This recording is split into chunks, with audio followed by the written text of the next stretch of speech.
என்னோட கடையில வியாபாரமே ஆக மாட்டேங்குதுன்னு எப்படியாவது வியாபாரத்தை விரிவுபடுத்தி கொடுன்னு நான் கேட்டேனா? கைப்புள்ள அப்புறமா பேசுறேன். ஏய் நிறுத்து, என்ன பிரச்சனை உனக்கு? நான் பார்த்தாலே இப்படிதான் எகிரிக்கிட்டு வரணும்னு ஏதாவது கங்கணம் கட்டிருக்கியா என்ன?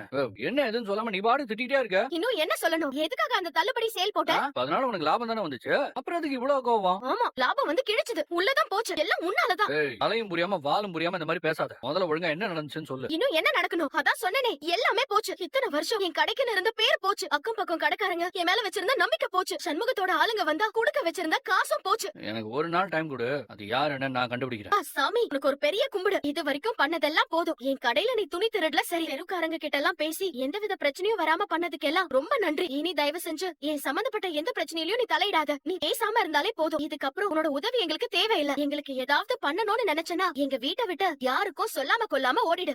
நாம ஒண்ணு நினைச்சா அது ஒண்ணு நடந்திருக்கு. போலீஸ் எதுக்கு இப்ப போன் பண்றான்? என்ன பரமா, நீ பண்ண சொதப்பலுக்கெல்லாம் இளமதி கிட்ட இருந்து சிறப்பா கவனிப்பு கிடைச்சதா? என்ன பேச்சே காணோம். இளமதி பேசின பேச்சுல அப்படியே வாயடிச்சு போய் நிக்கிற போல இருக்க. நீ என்னதான் நல்லதே பண்ணாலும் இளமதி உன்னை புரிஞ்சிக்கவே மாட்டேங்கறால. அது எப்படி புரிஞ்சுப்பா? இப்ப எங்க போச்சு உன் திமிரெல்லாம்? அன்னைக்கு ஏதோ சொன்னீங்க, இளமதிக்கு நீ பண்ண போற விஷயத்துக்கு பயங்கரமா அசந்து மரியாதை எல்லாம் பண்ணுவான்னு. கடைசி என்னாச்சு? இளமதி சும்மா செண்ட மேல எல்லாம் வச்சு மாலை மரியாதை எல்லாம் செஞ்சுட்டா போல இருக்கு. இதே சந்தோஷத்துல போய் நிம்மதியா தூங்கு வச்சுட்டா. கடையில வாங்கின துணியில பிரச்சனை இருக்குன்னு துணியை ரிட்டர்ன் பண்ணிட்டு பணத்தை வாங்கிட்டு போறாங்க. சரி, அதுக்காக இளமதி எப்பவும் போல என்ன புரிஞ்சுக்காமலே திட்டி இருக்கா. ஆனா எதுக்கு இந்த போலீஸ் நம்மளுக்கு போன் போட்டு கலாய்க்கிறான்னு புரியும்.